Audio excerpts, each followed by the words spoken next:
This is Joan's testimony of how she got inspired to become a physician associate and how God helped her.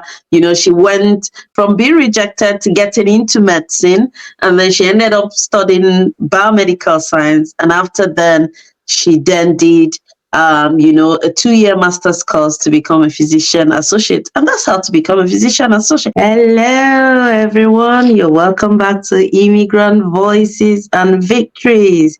I am Yemisi Adedeji. And today with me, I've got a wonderful, wonderful woman of God. She's Love Qualified on YouTube. She talks about her faith. She's an entrepreneur, and she talks about her lifestyle. And what a joy to actually host her today on this channel. She's a sister, a wife to a brother, and lots more. So you're welcome, Joan. Thank you. Immigrant Voices and Victories. Yeah, so just a quick one. You're welcome to this channel. You know how it goes. We love our guests to feel comfortable. So we always like to do icebreakers just to make you feel relaxed and let our audience know a bit about you. So I've got questions 1 to about 40. Yes.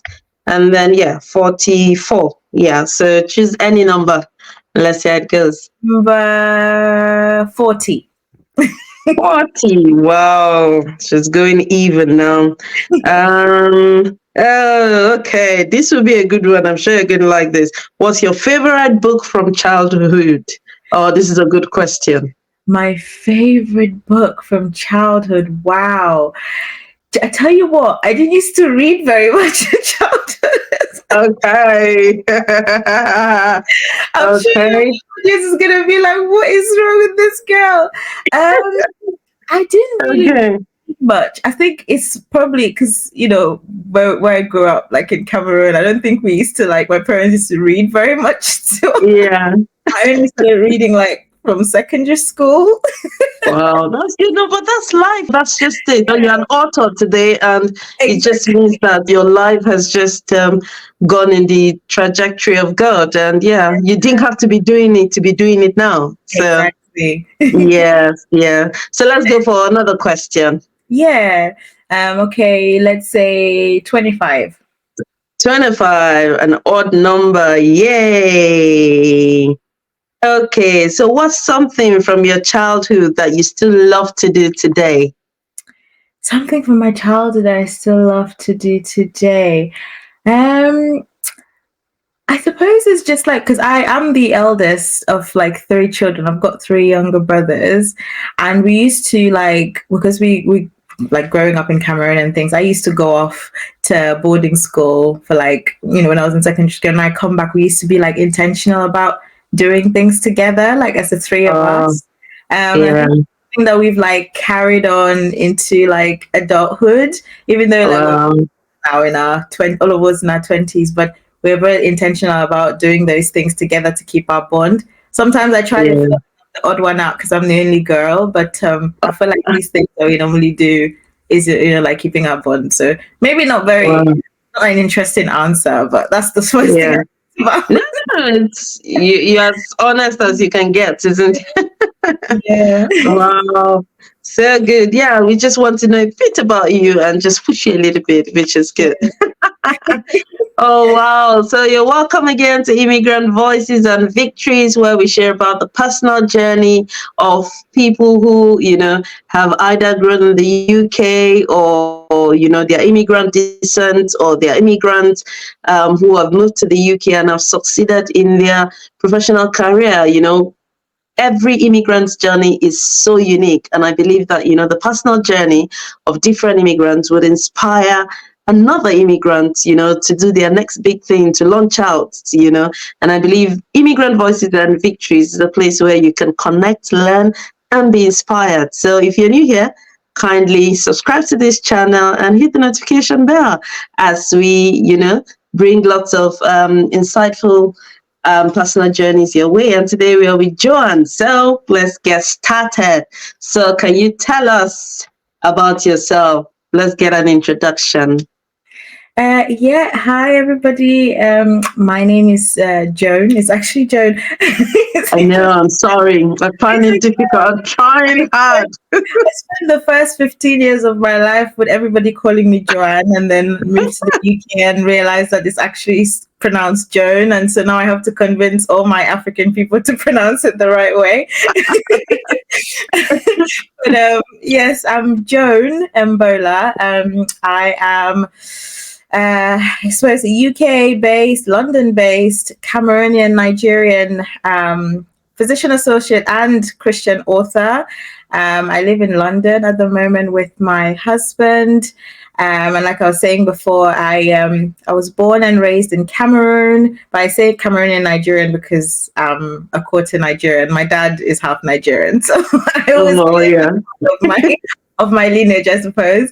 Yeah, I moved to the UK in 2011 when I was 15 years old, and I studied here, did my sixth form here, went to college, and then university, my master's, then started my author journey, and now I'm working and publishing books. So that's a little bit about me in a nutshell.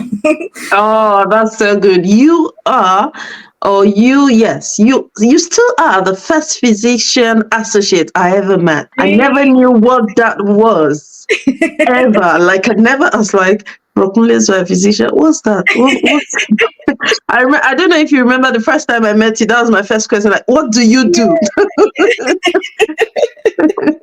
Yeah. Yeah.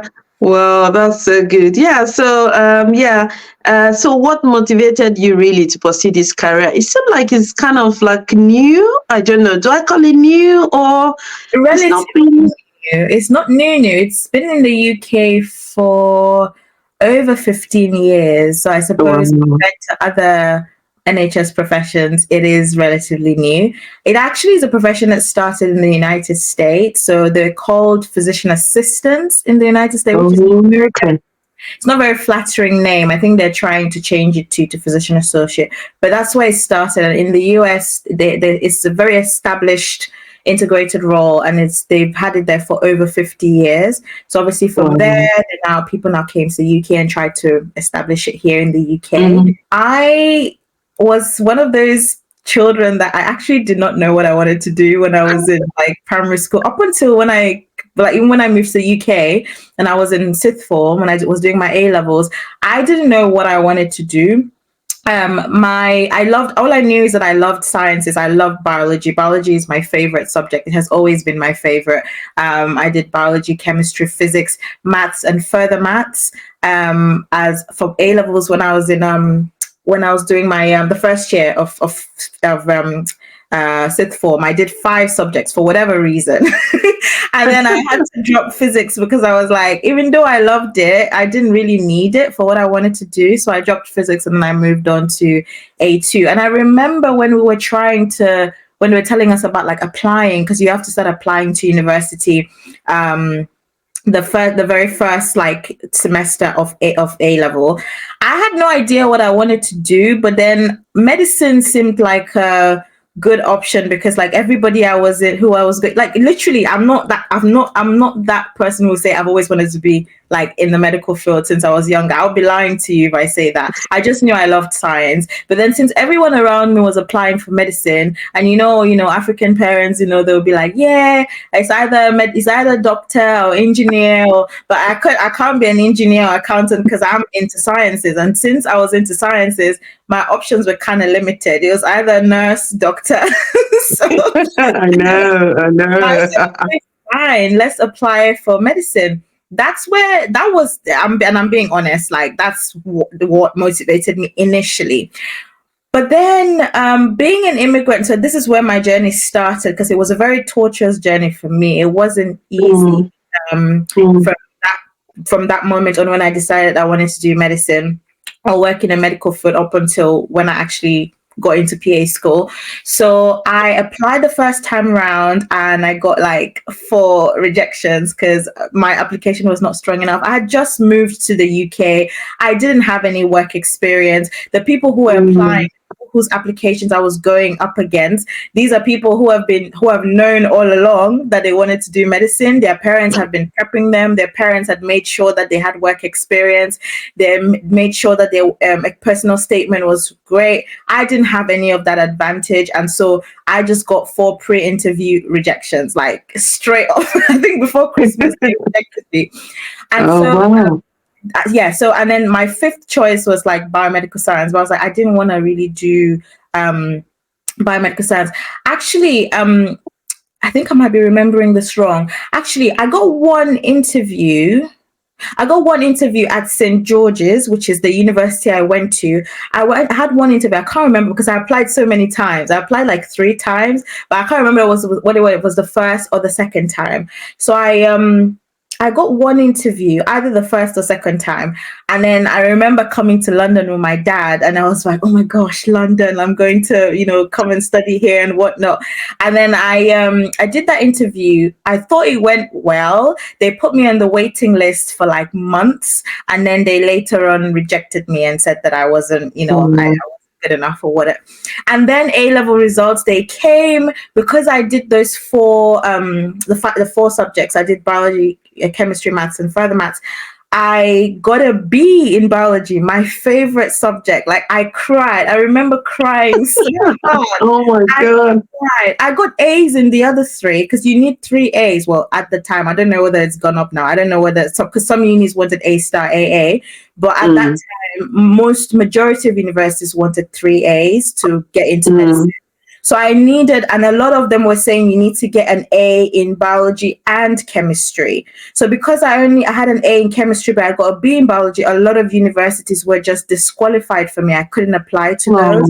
So okay, now I remember it right. So the first time around when I applied for medicine, I got rejected, pre-interview rejection. But after A-level, I took a gap year. So I took a year out of after my A-levels because I didn't have an offer. I didn't want to go and study biomedical science. I didn't want to. So I said, let me take a year out and then apply again.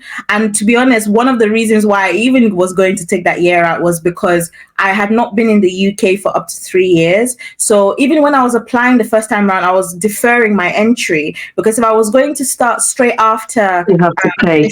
Uni out, they would have classed me as an international student and I would have paid international fees. So so actually I was going to take the gap year anyway. So when I got rejections, I was calm. I was okay, no worries, I'll apply again. But then when the A-level thing hit me and I got the B in biology, I was devastated.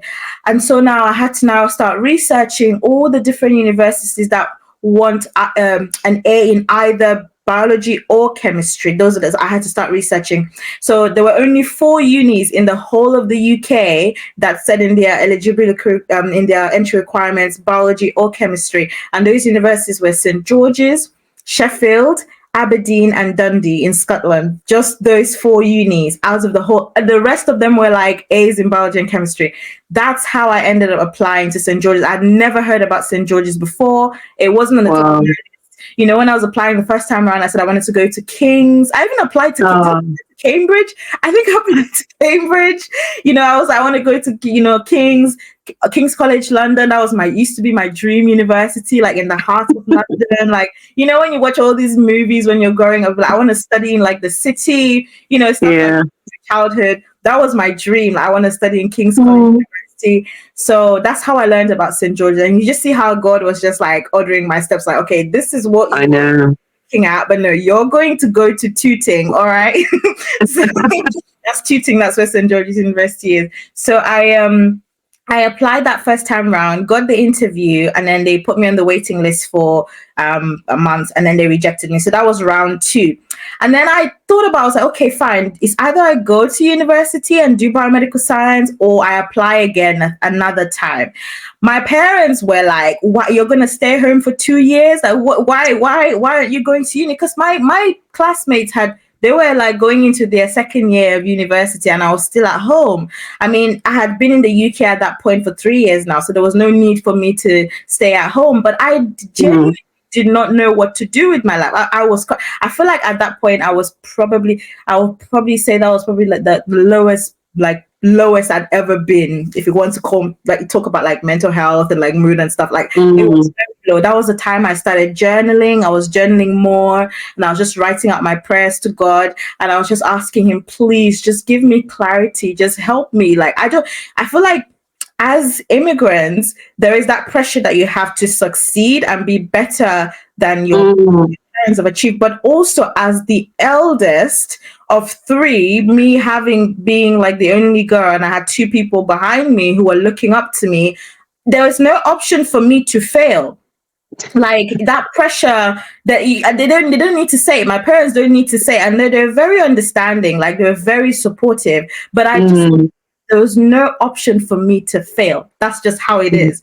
So I Mm. was so sad about everything. And then I said, okay, I told my parents, I said, let me apply the third time and just try. If I don't get in, I will go and do biomedical science.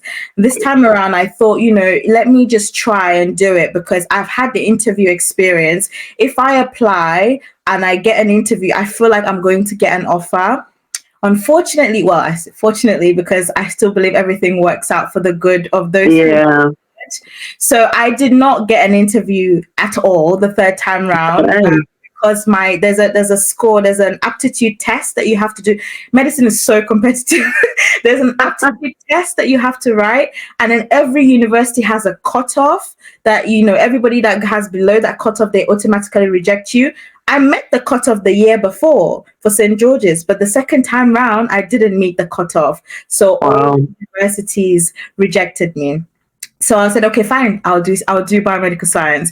And so I decided to do biomedical science at St. George's because they did this transfer to medicine scheme where if you have at least 70% average, in your biomedical science degree in your first and second year, you can interview to transfer into the medicine course after you Mm. finish your biomedical science degree. So I was like, okay, fine, let's go to St. George's because I was looking that was my goal, like get into medicine, transfer to medicine, get that 70%, transfer to medicine. And I got the 70% and I was interviewed. This was summer of 2017. I worked so hard. I was living in the library.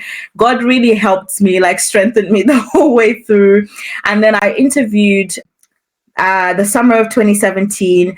And then again, they interviewed like 60 students. And then unfortunately, I did not get the place that Oh summer. my God. And then I just started asking myself again, I was like, what do I want to do? Like, God, you're just closing doors left, right, and center. I don't know what to do in my life. Like, you're the one who made me love science. Like, if it's not medicine, like, what do you actually want me to do? So I think it was the summer of 2017 that I actually found out about the physician associate course. I didn't know about the course. I never heard of it, but I was subscribed to my university's YouTube channel. And that summer, just shortly after they rejected me, when I was praying and like, God, what do I do? I saw this video that they posted on the YouTube page about the course. And I was like, what is physician associate? What is that? So I watched the video and they were like, oh, you are medical professional, you diagnose, treat, you manage patients, but you're not a doctor, you're an allied healthcare professional integrated into the system. You train differently, but you do practice medicine. It's just that you do a 2-year postgraduate program. If you have a life science degree, you can then do a 2-year physician associate course. And I was like, this sounds very interesting. And I showed my mom and my dad, and I was like, look at this course. They were like, oh, but then there's like the postgraduate entry for medicine. Are you sure you don't want to try to get like as a postgraduate? Because you can do undergrad medicine or you can do postgraduate medicine, which is 4 years. So I said, okay, fine. I'll try and apply for the postgraduate. The postgraduate program had completely different aptitude tests.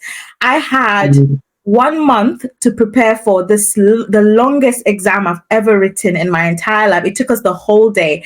Remind you, this is an exam that people have been preparing for months, for like 6 months, at least 3 months. I had 1 month to prepare for it. It cost me hundreds of pounds. I remember my mentor at the time had to like sow a seed and just like chip in to help me because it was just a lot. And I went to that exam, I wrote it, but I felt like by that point I was already, I'm not sure if you could say just like giving up. Like I don't know if I had already given up before I even started, or whether I had some sort of I can't describe it. Maybe I just knew that this wasn't gonna work out. Like I just knew it wasn't gonna. But some people might say, I gave up. Like I could have tried again or whatnot. Like other I people. know. But after I wrote that GAMSAT, and I just told God, I was like, God, whatever happens after this, if I don't get in, that's like, I'm not going to be angry. You just tell me what to do. As long as you tell me what to do, I'll do it. Mm. I feel like maybe I'm knocking on a door that is not meant for me. So you tell me what to do. And also, because I've tried like this, I applied 4 times. I've tried. Like, you can't say that I haven't, the emotional turmoil, the highs and lows, like it's too much. And I told God, I was like, if this is not for me, that's fine. I'll accept it. But you just tell me what you want me to do. So as you would have it, I did the GAMSAT. I don't even know my scores. I can't even remember them. I didn't meet the cutoff for any of the unis. And of course, I got rejected. But, there was a sense of relief, actually. Like, I wasn't sad because I had made my peace with God. And I told myself, I was like, I'm going to apply for the physician associate course. That's it. I'm going to apply for it. It's a 2 years master's program. It's a more flexible role. I had made up my mind. I don't want to work in hospitals because I worked in the hospital as a healthcare assistant in my gap year. Like, I was a full-time healthcare assistant. Yeah. And I had made up my mind from then that if I become a doctor or practice medicine, I want to work in GP. Like, I don't want to work in the hospital. And I found that as a physician associate, like, you don't have to, it's very different in terms of the, when you do finish your training, you don't have to do the foundation training in hospitals like the doctors do. You actually can just apply to whatever specialty you do because we're generalists. I was like, this works for me. It's quite flexible. So I applied for the course. It was seamless. Like, sis, I've never been so confident in an interview before. I've never been so, you could just see that the hand of God was there from the beginning to the end. Like, wow. When I was preparing for the interview, I remember I was just so joyful. I was just so happy. I already knew that I was going to get it. So the day that my results for my university came out and I got what I wanted, I got the first class and everything, and I was so happy. A week later, I got a letter to say that I had gotten into the physician associate course. I was so happy. And again, it was a sense of peace that I had rather than you're settling for less. So very long-winded story, but that's me. That's how you got into physician associate. Awesome. So did you have to was that like masters with undergrad or? No, it was just a 2-year postgraduate program. So actually I did biomed, which is 3 years. Okay. And then you went into, wow. This is a testimony on its own. This is going to be a full testimony that I'm just going to put out there because someone needs to hear this, teenagers need to hear this. And, I just love the confidence that you had, even as a teenager, how you were journaling, working with God. And I feel some of our youngsters that come in as immigrants, they need to hear this, that, knowing God is not all about when you're matured. Knowing God is something that you need to build at a very, very young age. And that is what sees you through to adulthood. So because, when you meet teenagers these days, like, blah, blah, blah, like God is meant for adults. I know. Yeah, exactly. So I just love how, you were so confident and, you knew what you wanted and look where you are today. Wow, that's such a wonderful testimony. This is going to be a package on its own, this whole testimony. Wow. This has just made my day. Like, we could just finish this interview, but, let's keep going. So what is it like now? Is it still the same process? You have to do a different undergrad degree or? Yeah, so because it's a master's program, you need to have an undergraduate degree, and a lot of universities want you to have a life science degree. So biomedical science is a life science degree. So we do have a lot of people who do biomedical science and then they go on to do it. But my course, when I was studying 3 years ago, there were some people who had studied nursing. Some people had done like physiotherapy. So it really, really depends. There are some other healthcare professionals who are practicing already who then switch. I know there was somebody who was also a midwife, and stuff like that. So I think it really depends. I don't know if some universities like St. George's, they didn't matter whether you had a life science degree or not, but because the course is now becoming more and more competitive. I think they're now making the entry requirements now more strict. So you just have to really check the eligible, like the entry requirements for each university. Wow. So it's not an undergraduate course. It No, is. it's a postgraduate program, so you need to have had an undergraduate degree first. Although there are 2 universities that offer it as an undergraduate program where you do it for 4 years instead of 2. One of them, is it Buckingham University? I can't remember. There's 2 universities do it as an undergrad. The names have gone up my head now.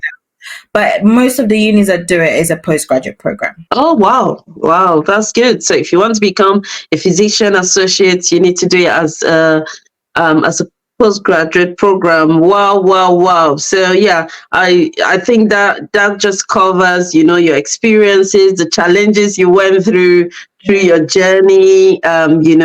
Wow. So let's come back to you being a Christian author. How did the passion for writing, how did it develop? How did you get here? So you remember when I mentioned about that journaling that I was doing in 2017, 17, yeah. 2013 time, when I was trying to figure out what I wanted to do. Actually, I had been journaling since I was in boarding school in Cameroon. So like I said, I grew up in Cameroon. I went to boarding school for 5 years before I moved to the UK.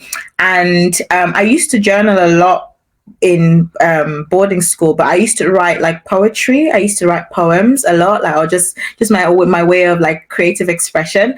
Then I moved to the UK and I stopped writing poems. I stopped journaling until that happened to me when I was really going through that rough patch in my life. And then I saw it in a series, like a web series that I watched, and I saw this girl like writing out her prayers to God, and I was like, oh, let me try doing that, because sometimes I just don't know like how to say it, and I was like, let me just write it out, like God sees my heart. And that's how I started journaling and writing. And then one day I was like, oh, where are all these poems that I wrote when I was in boarding school? This was around 2017. And I was like, okay, let me find those poems. And I found all of them. And I was like, oh, I spoke to a friend of mine. This was like the 1st of January, 2017. I remember we were catching up over the phone about like just everything that we'd been through. And then she was like, girl, with your whole life story, you should write a book. I was like, huh? She was like, yeah, you could write a book. And one of those comments that people say and you don't really like pay much attention to it.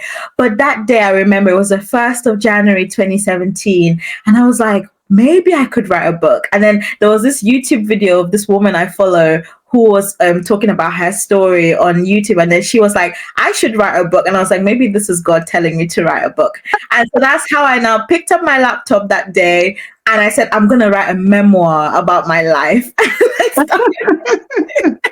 Wow. First draft of that memoir today. I just started writing about my life or whatever. It's not going to see the light of day, I don't think. But that's how like writing came about, in terms of like the idea of writing. It was from that thing that my friend said, and I tried to tell her today. She can't remember ever saying that, but that's how God used her to put that idea in my mind to start writing. But I think when I put all those poems together, I managed to publish the book of poetry in 2018. Like I worked out how to do like self-publishing, like how to publish it myself. And I published it as a devotional. And I think it's actually right here. It's this one. That's my very first ever like book that I published. But then in terms of novels, because it's a very different like kind of writing, that story actually, the first book I ever wrote, the first novel I ever wrote was inspired by what happened to me like in those years when I was going through all that rough patch in my life.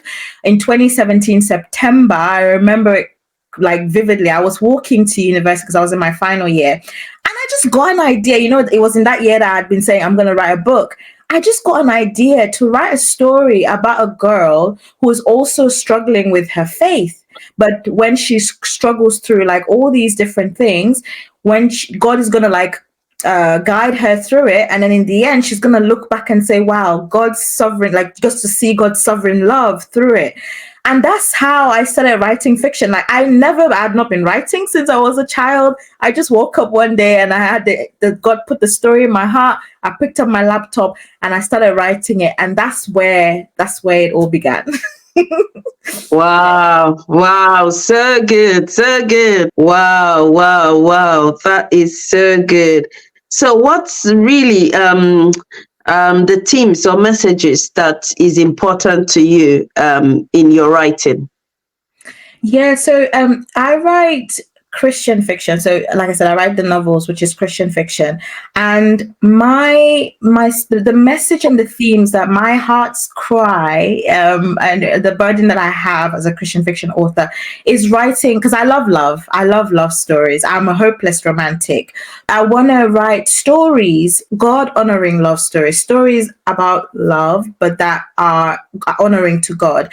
Because a lot nowadays, especially in the romance space, when you tell somebody you're writing romance, they think of all sorts of things that maybe you're writing, because there's this a stigma about romance books that they think people think it's about sex, it's about Yeah. all Milk things. and booms. A lot of people don't even know that Christian fiction, like Christian romance, is a genre, and they're like, there is Christian books about like love stories. Yes, there are so many of them out there. I'm an author, and I'm one of them that writes these kind of books. So it's to allow Christians, children of God, to enjoy stories like this about God's love. This interview has been awesome. This first part is just a blessing. And Joan has been talking to us about her career as a physician associate and her testimony. Wow, wow, wow. It's just mind blowing. But we're going to cut it off here so we can come back in part 2 and really dive into her books. And, she's going to tell us everything that is yet to come. And I'm so excited. So please subscribe, like, and share this video. I think every teenager should hear this, her wonderful testimony of how God brought her through her journey as an immigrant. And honestly, it's so, so, so mind-blowing. Like I always say, Immigrant Voices and Victories is a place to learn, connect, and be inspired. And indeed, her testimony is one to be inspired by. So thank you very much, everyone. We'll see you in part 2. And just click it up here. You'll be able to watch the part 2.